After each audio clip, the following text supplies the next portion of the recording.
Romanos, capítulo de número 11, verso de número 21, e Mateus 16, 26. Porque se Deus não poupou os ramos naturais, teme que te não poupe a ti também. Mateus 16, 26. Pois que proveita ao homem ganhar o mundo inteiro, se perder a sua alma? Ou que dará o homem em recompensa da sua alma? Não existe ser humano que não tenha alguma coisa a perder. Embora algumas condições transitórias na vida do ser humano podem lhe fornecer a sensação, falsa sensação, de que ele é um intocável. Nada me abala, nada me fere, nada pode provocar a queda. Muitas pessoas nos nossos dias têm vivido situações difíceis porque pensaram elas que não tinham nada a perder. Muitas pessoas, após alcançar estas condições transitórias, e por que eu falo condições transitórias? Porque há um adágio popular, ou um ditado popular, ou uma fala popular, eu aprendi lá na minha mocidade, que na vida tudo é passageiro, menos cobrador e motorista. E se diz isso querendo nos dizer que nesta vida tudo é passageiro, tudo é transitório, tudo tem começo e fim.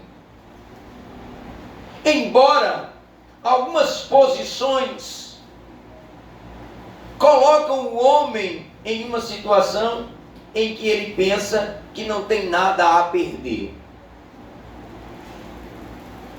Estas posições transitórias podem ser descendência, alguém que tem uma descendência sangue azul, não é verdade? Sangue azul, e por isso não teria nada a perder.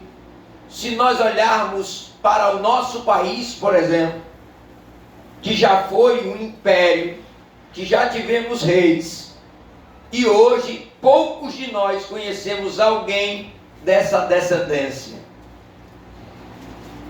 Embora a descendência dos nossos antigos reis ainda viva em terras do Brasil, hoje eles não têm mais esta posição, porque tudo é transitório e passageiro nesta vida.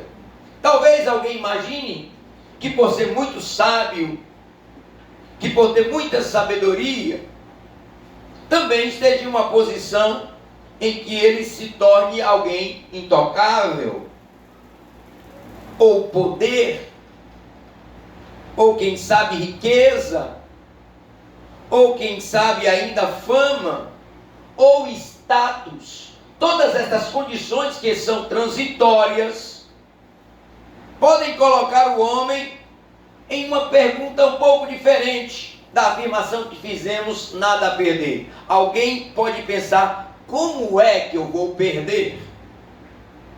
Já que eu tenho descendência, já que eu tenho sabedoria, já que eu tenho poder, já que eu tenho riqueza, já que eu tenho fama, já que eu tenho status, como eu vou perder? E esta noite nós vamos entender e perceber que todas estas condições elas são transitórias. Se não nesta vida, com certeza, quando nós formos chamados a estarmos na presença do nosso Rei. Alguém pergunta, como eu vou perder? Se eu nasci filho de rei, como perderei o meu trono? Alguém diz, sou um sábio. Como eu vou perder a minha sabedoria? E estas são posições de quem conseguiu algum lugar. Dissemos aqui, salvo engano da minha memória, na mensagem passada, que Armínio ele fez duas afirmações sobre esta posição de excelência, de eleição, que era um dado inflamado do inimigo. Porque todo aquele que pensa que não tem como perder aquilo que ele já conseguiu, certamente pode a qualquer momento cair deste lugar. E a outra posição que Armínio vai falar é sobre a miséria. E também, para nós, ela pode servir como um gatilho para imaginarmos: já estou nesta condição tão miserável, posso fazer qualquer coisa, porque não tenho mais nada a perder. Quantos de nós já ouvimos alguém dizer, depois de estar em uma tristeza muito grande, ou porque perdeu alguma coisa que lhe era muito preciosa, e que agora ele considera que não tem mais nada a perder, a partir daí ele pode fazer qualquer coisa?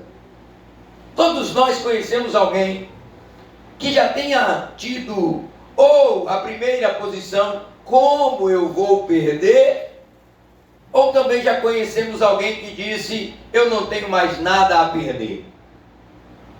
Mas nós lemos um texto da palavra do Senhor, no livro de Mateus, que nos tira esta posição cômoda, esta posição de ficarmos certos, de estarmos totalmente colocados de uma forma em que nos tornamos intocáveis pelas coisas que cercam a nossa vida. E nós ouvimos do Senhor Jesus uma pergunta perturbadora: pois que aproveita ao homem ganhar o mundo inteiro, se perder a sua alma? Esta noite nós estamos falando, durante todas estas mensagens, sobre o povo de Israel. E eu gostaria que, ao invés de focarmos no povo, focássemos um pouco hoje no indivíduo, na pessoa, em cada ser humano, em cada um de nós. E para isso, nós escolhemos um personagem que daqui a pouco, você, pela leitura dos textos, vai compreender de quem estamos falando. Nós estamos falando de um homem que tinha uma descendência real, e iremos falar dele, que tinha grande sabedoria, que conquistou através da sua sabedoria riquezas, que conquistou através da sua sabedoria e da sua descendência poder, fama, status. Estamos falando de um herdeiro incondicional, porque além de ser por descendência, também era a indicação de Deus para estar naquele lugar. Um homem que em sua sábia oração pediu a Deus sabedoria. Para se pedir sabedoria a Deus, já precisa ser sábio. Este herdeiro, este homem da promessa, segundo as Crônicas 7:18, fala bem qual é a sua posição. Também confirmarei o trono do teu reino, conforme o concerto que fiz com Davi, teu pai, dizendo: não te faltará varão que domine em Israel. Salomão, o herdeiro, escolhido por Deus entre os filhos de Davi, filho da mulher de Urias, a mesma mulher que antes tinha tido um filho e perdido, agora teve a Salomão, e Deus honrou a mulher de Urias, e honrou também o nome de Urias, que por conta de Salomão, seu nome não foi esquecido. Este filho da mulher de Urias e filho de Davi, agora encontra-se na posição de rei de Israel. Como eu disse no início, tinha uma boa descendência. e tinha sabedoria. E através desta sabedoria que ele tinha, foi conquistando mais lugar de destaque, mais lugar de poder, e foi ficando em uma posição que talvez tenha colocado ou tenha transferido àqueles seus súditos: Salomão é um rei que jamais sucumbirá. Porque ele tinha poder, porque ele tinha sabedoria, era um grande influenciador das nações vizinhas. E nós podemos olhar para Salomão como um rei perfeito para qualquer nação. A verdade é que o próprio Salomão sabia das suas qualidades. Deixa eu te falar uma coisa. Não é errado alguém saber e ter ciência das suas qualidades. Talvez alguém imagine que ser humilde é negar suas qualidades. Eu sempre vejo em alguns cenários, em algumas posições, em alguns momentos, alguém, quando você faz um elogio, esta pessoa imediatamente negar aquela qualidade. Alguém diz, quem sabe, mas o irmão tal, ele fala muito bem. Aí quando você dirige isso para o irmão tal, ele diz, não, achando que isto é humildade. Alguém que canta muito bem, tem uma voz privilegiada, e quando você faz um elogio, logo a pessoa recua e diz, não, eu não canto bem. Pensando estas pessoas que isso é humildade. Não. Humildade, e eu gosto de exemplificar, humildade é ser reconhecido, visto como tal, mas ter a capacidade de lavar os pés daquele que é menor do que ele. Isto é humildade. Quando os discípulos disseram a Jesus que não permitiriam que ele lavasse os seus pés, quando naquela cerimônia Jesus se ofereceu a isto, Jesus diz, vocês dizem que eu sou rei e senhor, e dizem bem, porque eu sou, mas eu me abaixo. Ele não disse, eu não sou, eu sou um coitadinho, sou menor da tribo do meu pai. Não, ele disse, eu sou, mas vou me ajoelhar aqui e vou lavar os vossos pés. Humildade é ser, mas conseguir se abaixar para ajudar o próximo, para fazer algo pelo próximo, para estar na mesma altura que o seu próximo. Isto é humildade. Salomão era um homem que sabia das suas qualidades. Ele sabia que Deus tinha lhe dado sabedoria. Ele sabia que tinha uma descendência real. Ele sabia que Davi, seu pai, tinha lutado muitas guerras e vencido todas elas. E por isso ele era herdeiro do trono, porque Davi estabeleceu um reino. E é por isso que Israel espera um rei como o rei Davi, porque não houve outro rei como ele, que deixou todo Israel pacificada, com a sua mão forte. Salomão só fez administrar, e fez muito bem, e fez com sabedoria, e conquistou mais coisas, e conquistou mais adeptos ao seu reino, e conquistou mais pessoas para lhe ajudar. Por quê? Porque Davi tinha feito, como dizemos aqui, o alicerce, o pé de meia, para que Salomão pudesse executar. Aleluia, glória a Deus.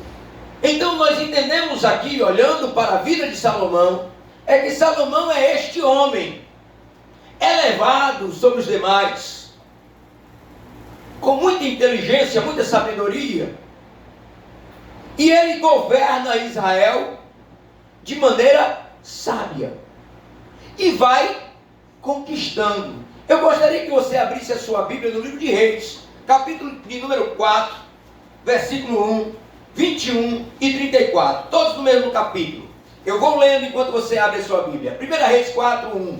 Assim foi Salomão, rei sobre todo o Israel.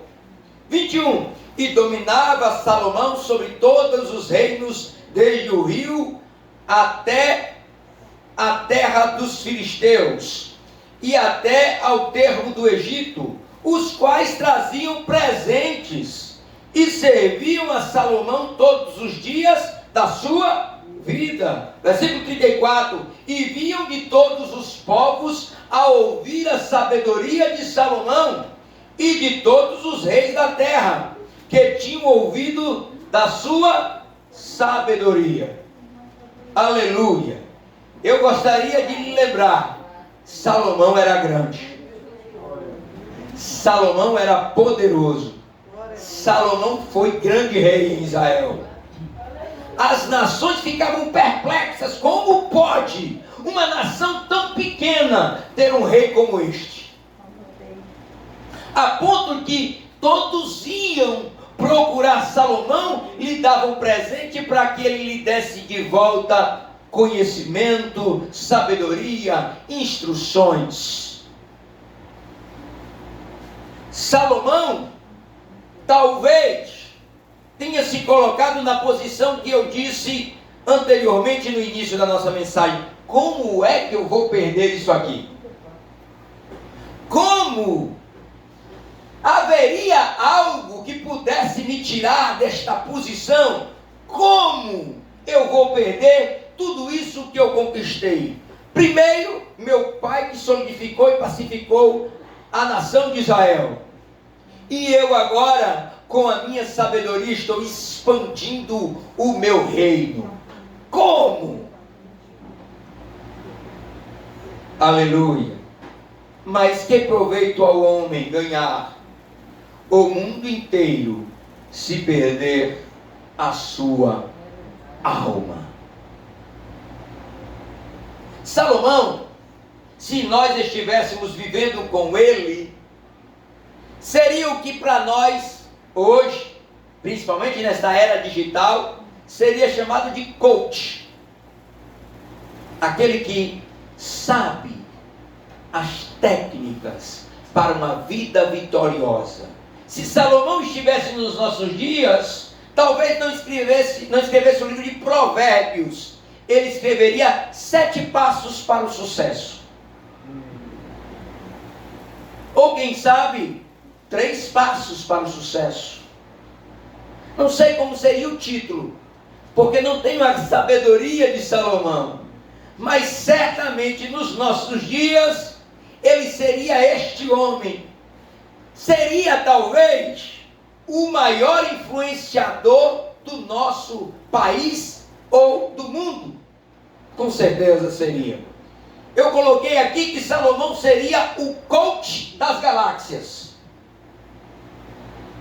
Todo mundo queria ouvir Salomão, seguiria Salomão no Instagram, no Facebook e nas demais redes sociais possíveis, porque Salomão sempre teria um assunto interessante para alguém ouvir.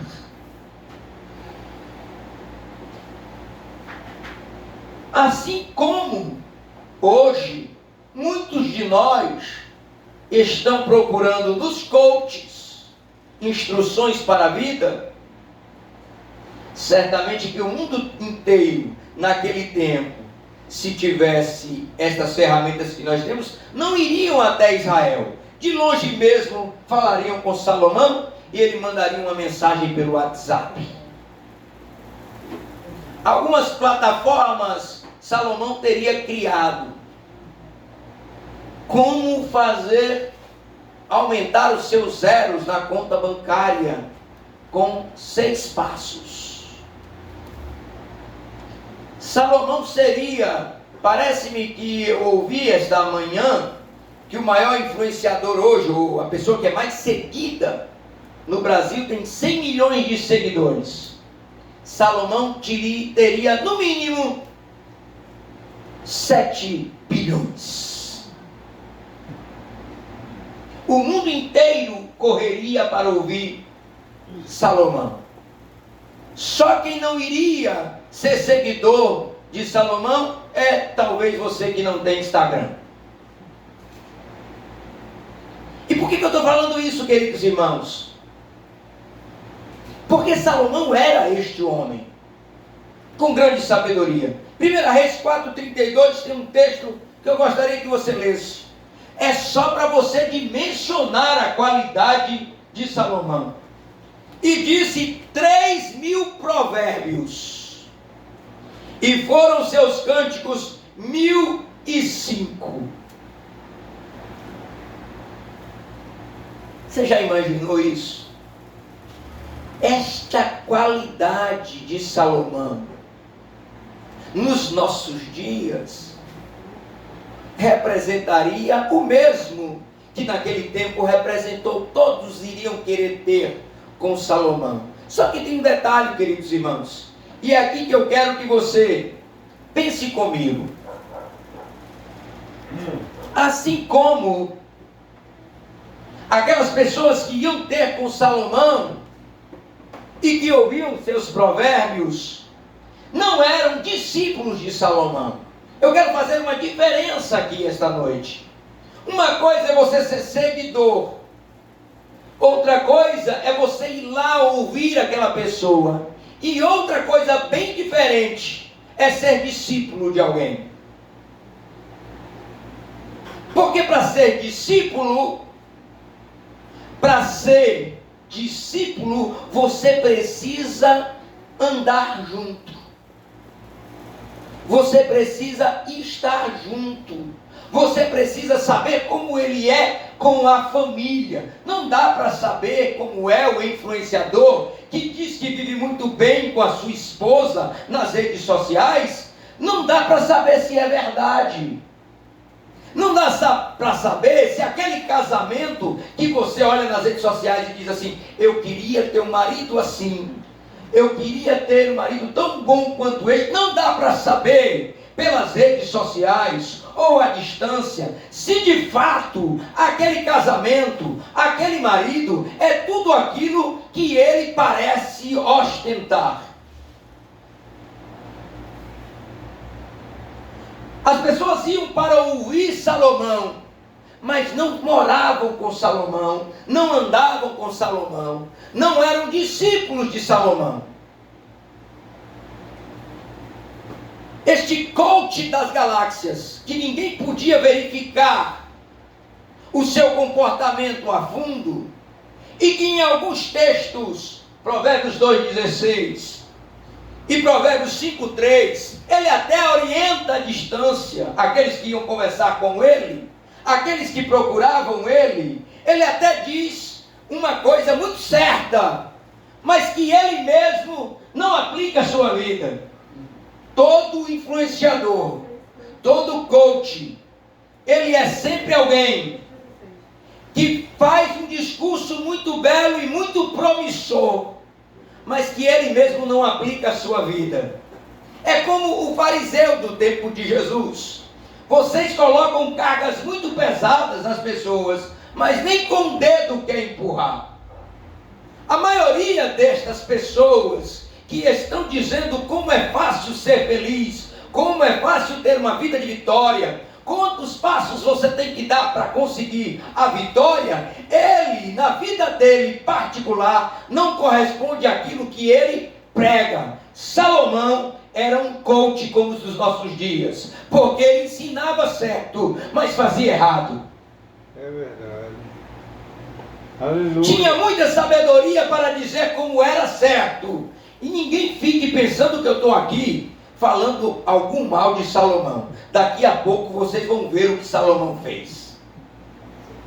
Alguém ia procurar Salomão, como eu faço para viver bem com a mulher da minha vida? Aí Salomão disse, Provérbios 2,16: para te livrar da mulher estranha e da estrangeira, que lisonjeia com suas palavras.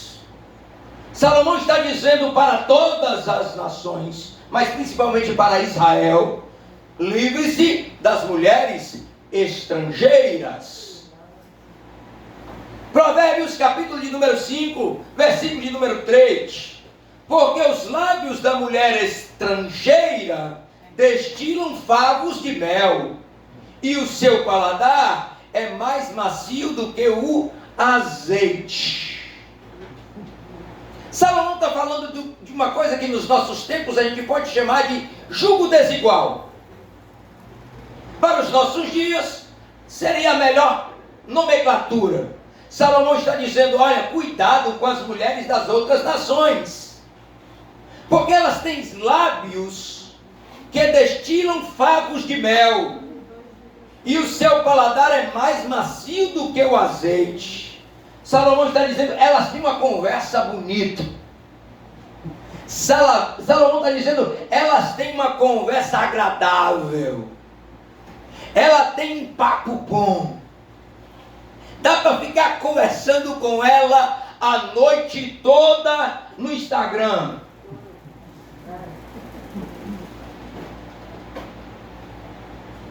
Mas Salomão está dizendo algo também importante. Te livra destas mulheres. Ele está ensinando certo. E sabe por que ele está ensinando certo? Porque não foi Salomão quem inventou. E não foi os crentes da igreja, Assembleia de Deus do Bairro Machado, que inventaram. E nem foi nenhuma outra denominação religiosa que disse ao homem de Deus e à mulher de Deus que a mulher estrangeira, a mulher que não é do nosso arraial, a mulher que não é crente, como nós podemos dizer na nossa linguagem, serve para você que é servo de Deus. É verdade. É a Bíblia quem orienta a nação de Israel a não se misturar com os povos das outras nações. É as Escrituras que dizem, antes mesmo de Salomão proferir os seus provérbios, que a mulher estrangeira não deveria fazer parte do nosso povo. Não procure estas mulheres. Enquanto Salomão está dizendo palavras muito belas sobre estas mulheres, dizendo que elas parecem coisa boa, mas não são. As Escrituras já tinham previsto que isso não deveria acontecer com o povo de Israel. Nem a mulher de Israel deveria procurar homens de outras nações, nem tampouco o povo, as mulheres de Israel deveriam procurar homens de outras nações, nem tampouco os homens de Israel deveriam procurar mulheres de outras nações. Ei, espere um pouquinho, a lei era para todos. Vou repetir, a lei não era apenas para o servo, a lei não era apenas para aquele que não tinha lugar de destaque, a lei não era apenas para quem era tolo, a lei não era apenas para aqueles que não tinham descendência real, a lei era para todo o Israel, e Salomão fazia parte da nação de Israel, e ele sabia bem que era um perigo. Por isso ele escreve os seus provérbios, porque ele sabia que era um lugar perigoso para ele. Mas Salomão tinha um problema. Sabe qual era? E que muitos de nós podemos estar vivendo. Eu vou fazer uma mudança no texto bíblico aqui, mas é só para você entender. Enquanto Paulo disse, tudo posso naquele que me fortalece, e há um entendimento bíblico para esse texto, Salomão estava dizendo, tudo posso naquilo que me fortalece. E o que é que Salomão imaginava? A minha sabedoria será capaz de me livrar dos favos de mel da mulher estrangeira. Ele dizia no seu coração, eu não, eu posso, porque eu sou um homem sábio. Eu saberei me conduzir nesta tão apertada estrada da mulher estrangeira. Mulheres estranhas, as mesmas que ele disse que tinham favos de mel e que nós deveríamos nos livrar. foram com essas que Salomão se casou. Abra sua Bíblia no livro de 1 Reis, capítulo 11, versículo de número 1. Enquanto você procura, eu quero te dizer, eu quero explicar para você que ninguém, nenhum ser humano em condições transitórias, seja de descendência, sabedoria, poder, riqueza, fama ou status, pode se assegurar: tudo posso naquilo que me fortalece. Seja qualquer uma destas qualidades. Tem dinheiro, pode passar a não ter. Tem sabedoria, pode passar a não ter. Tem fama, pode passar a não ter. Tem riquezas, pode passar a não ter. Tem poder, pode passar a não ter. Por quê? Porque ninguém pode tudo naquilo que ele pensa que é a sua fortaleza. Aleluia! Continuemos crendo que a minha salvação, a minha esperança e a minha segurança está nas mãos do Senhor nosso Deus. Glória. E não naquilo que eu imagino que me fortalece. Eu sou o pastor da igreja, posso todas as coisas naquilo que me fortalece. E o que é que eu posso imaginar que me fortalece? Ser o pastor da igreja. 1 Reis 11:1. E o rei Salomão amou muitas mulheres estranhas. E isso além da filha de Faraó, Moabitas, Amonitas, Iduméias, Sidônias e Etéias, das nações de o que o Senhor tinha dito aos filhos de Israel: não entrareis a elas, e elas não entrarão a vós. De outra maneira, perverterão o vosso coração, para seguirdes os seus deuses. A estas se uniu Salomão com amor. Aleluia! É uma tragédia, mas é uma realidade na vida de muitos crentes. Verdade, aleluia. Por que realidade? Porque muitos estão se achando seguros naquilo que tem fortalecido eles. Eu sou maestro do coral, eu sou regente do grupo, eu sou dirigente do ciclo de oração, eu sou pastor, eu sou presbítero, tudo posso naquilo que me fortalece. E Salomão pensou assim: eu posso casar com todas, até ao destaque com a mulher da filha de Faraó, porque nós sabemos que Israel saiu do Egito. Deus ordenou: não volte ao Egito. E Salomão, com toda a sua sabedoria, apostando nela, imaginou que poderia estar próximo às mulheres estranhas e mesmo assim manteria o seu lugar. Ele imaginou: como eu vou perder para estas mulheres? Quem sabe, eu estou usando as minhas palavras aqui. Salomão pensou: essas mulheres não são inteligentes o suficientes para me passar a perna, para me enganar, para me fazer sucumbir aos deuses delas. Estas mulheres não têm capacidade disso, porque eu sou um homem muito sábio, sou rei e sou consultado por todas as nações. Pensou Salomão. Aleluia. Queridos irmãos, a outra situação de Salomão que me deixa triste, mas que precisamos tocar esta noite, é quando, eu não sei qual é o sentimento real que às vezes atinge a mente humana, mas eu já ouvi muitas vezes algumas pessoas falarem, e talvez este tenha sido o caso de alguém que você conhece. É quando alguém, depois de ter errado uma vez, ele imagina perdido por 100, perdido por 1000. Essa frase é um oásis para aquele que quer se, eu vou usar essa expressão aqui, um neologismo, quem sabe, desculpabilizar. Ou seja, eu não tenho culpa, e isso ele eleva a categoria do infinito. Por quê?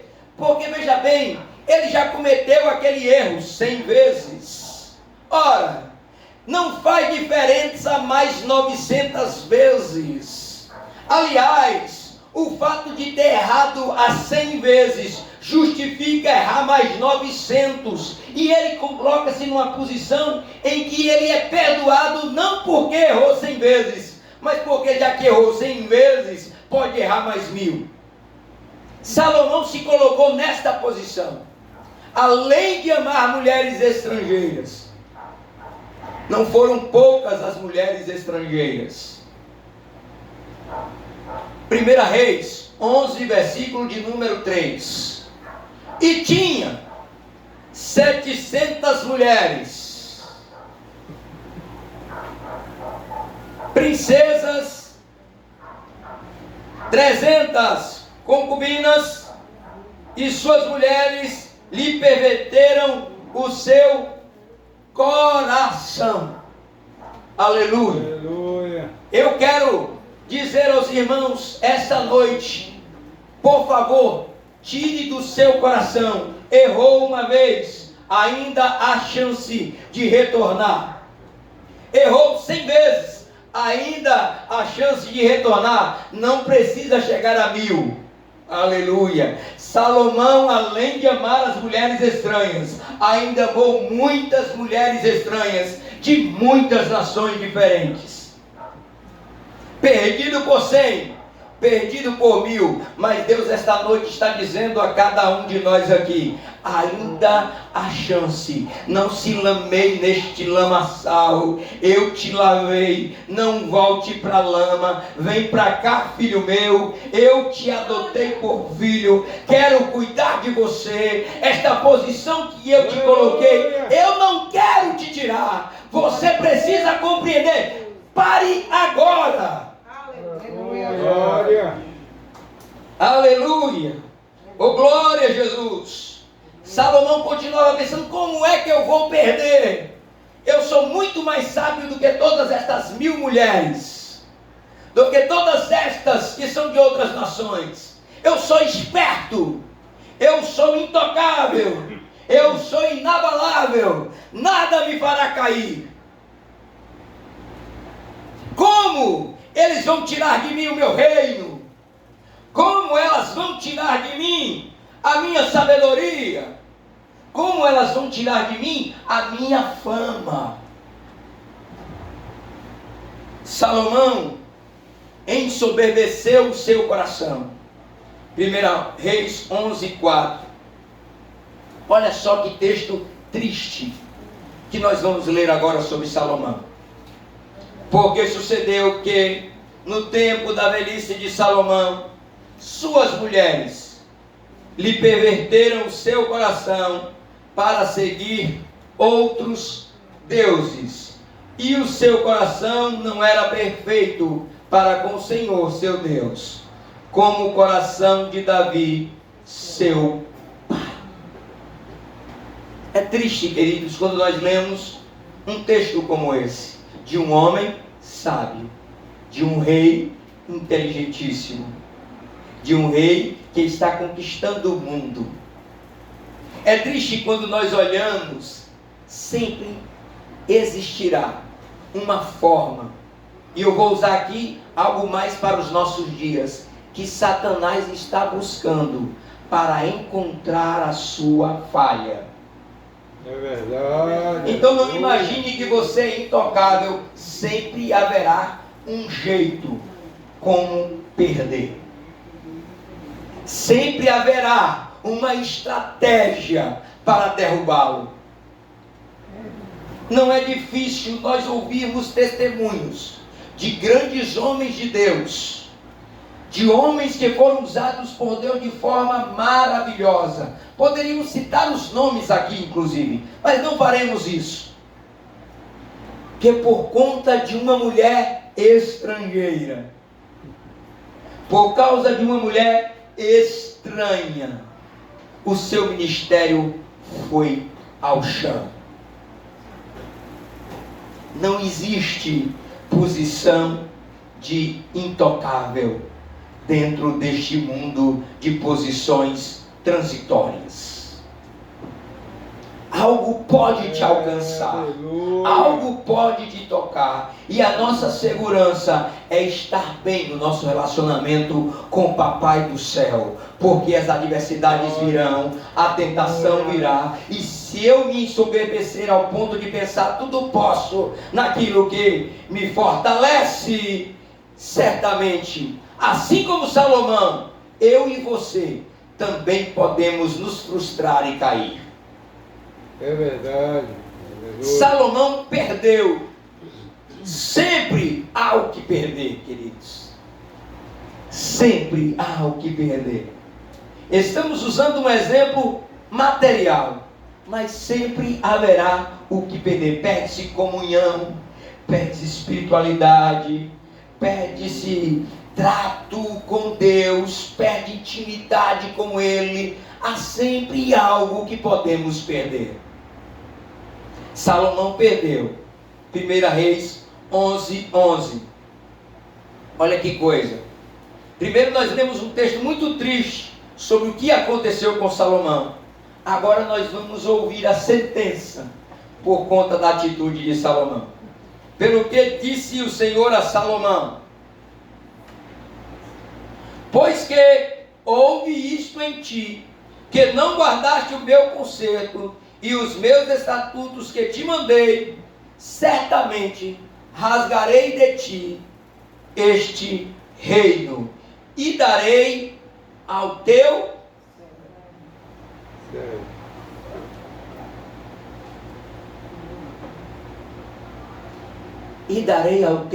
servo.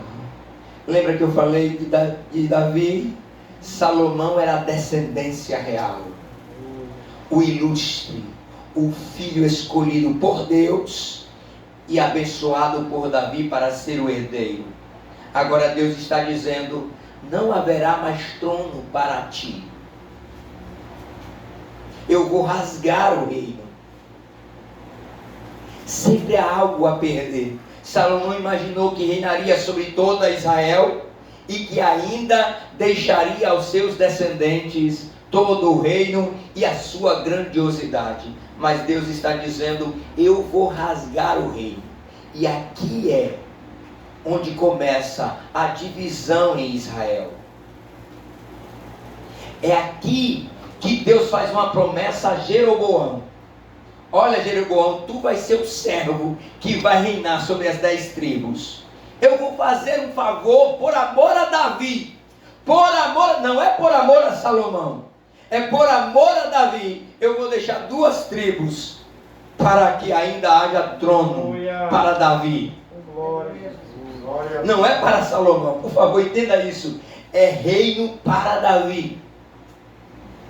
Por causa da promessa que Deus tinha feito a Davi.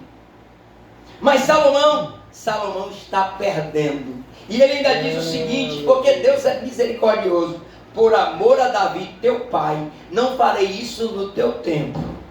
Eu vou deixar tu descansar, Salomão, vai morrer em paz, mas o teu filho não reinará em Israel. Eu vou rasgar o reino. Amados irmãos, eu falo isso com um certo pesar no meu coração. Não por Salomão, tem muito tempo.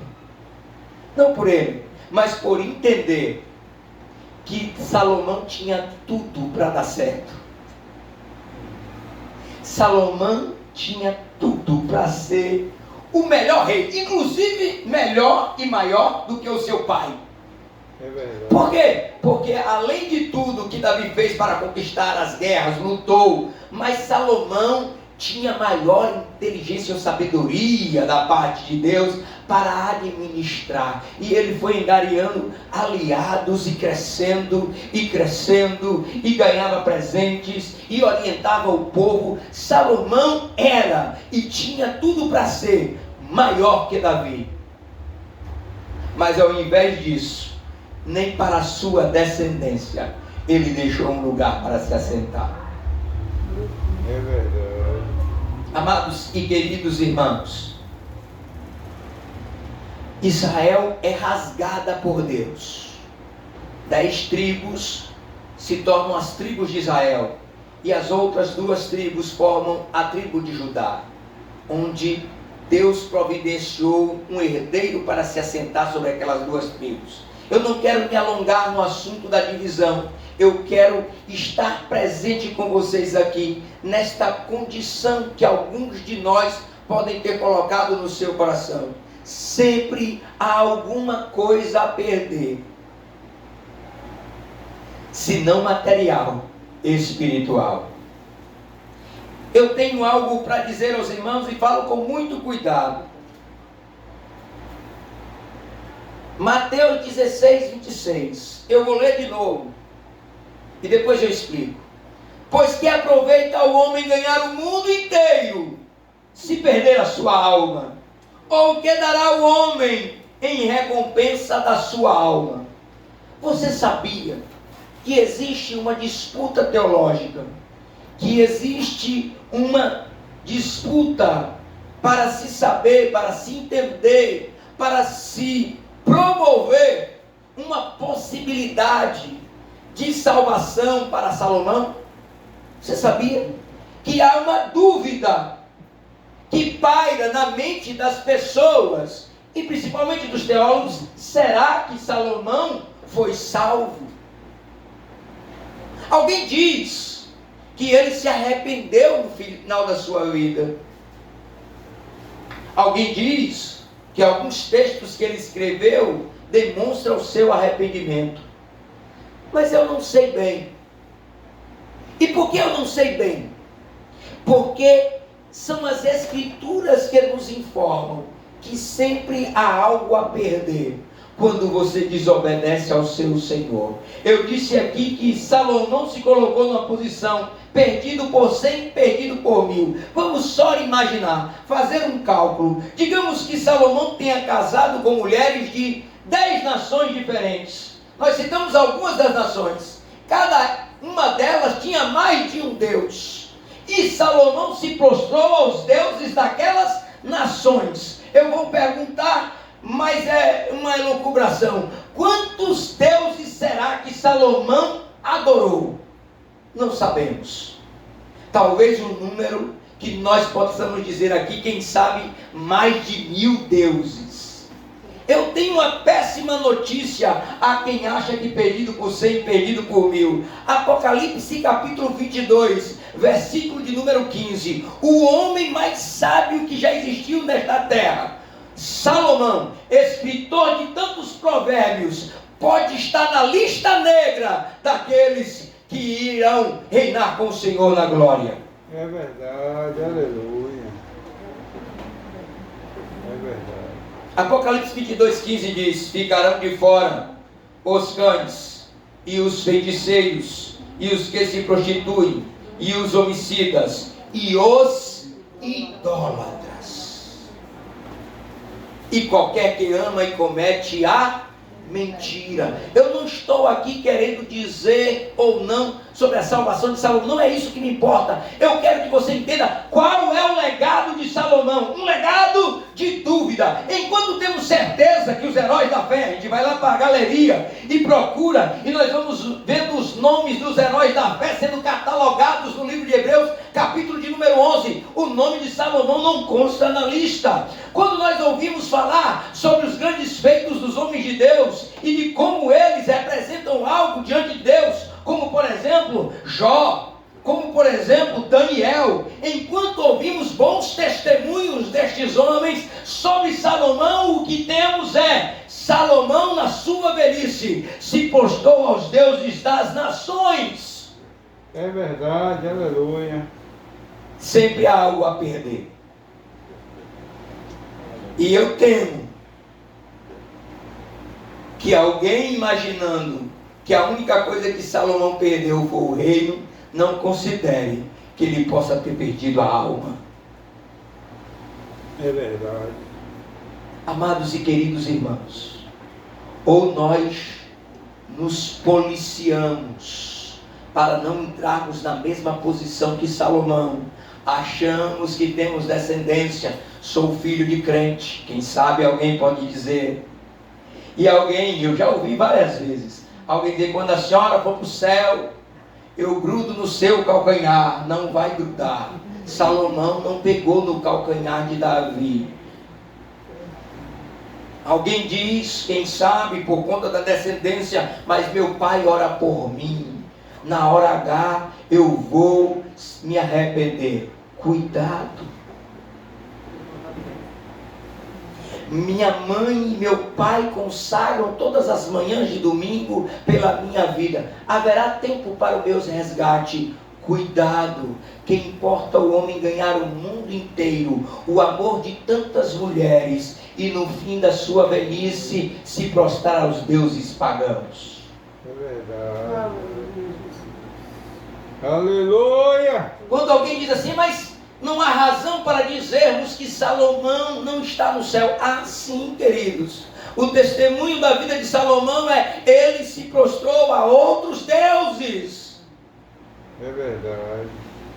Se houve arrependimento, não está claro nas Escrituras. Ou há algum texto em que Salomão disse: eu me arrependo de ser idólatra? Não há esse texto. E a Bíblia diz: se confessarmos os nossos pecados. Salomão não disse: eu errei, não façam como eu. Pelo contrário, como um bom coach, ele se apresentou sempre como alguém vitorioso. Mas o que o texto das Escrituras está dizendo através do Senhor a Salomão é: você foi um perdedor, Salomão. Sempre há algo a perder.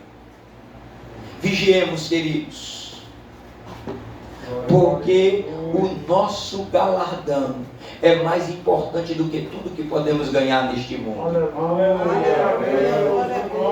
Seja fama, seja prestígio, o nosso galardão no céu é muito melhor, é muito mais importante do que qualquer glória que este mundo possa nos trazer. Alguém talvez ainda diga, como nós dissemos aqui, e é verdade: Salomão foi o homem mais sábio da terra, mas Salomão foi um idólatra.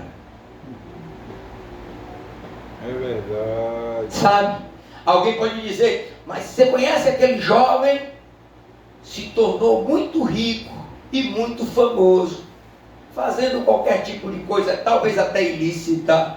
Mas o que adianta o homem ganhar o mundo inteiro? O homem ganhar o mundo inteiro e perder a sua alma. É verdade.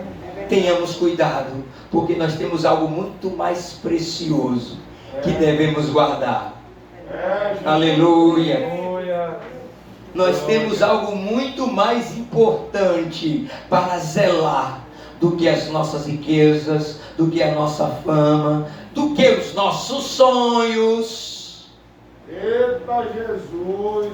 Eu tenho algo muito mais precioso para guardar do que o meu desejo de ter um carro novo, de ter uma casa magnífica. Eu tenho e posso ter estas coisas e posso ter os sonhos também. Eu só não posso colocar em risco a minha alma, porque não vai me valer de nada ganhar todo o mundo e perder a minha alma.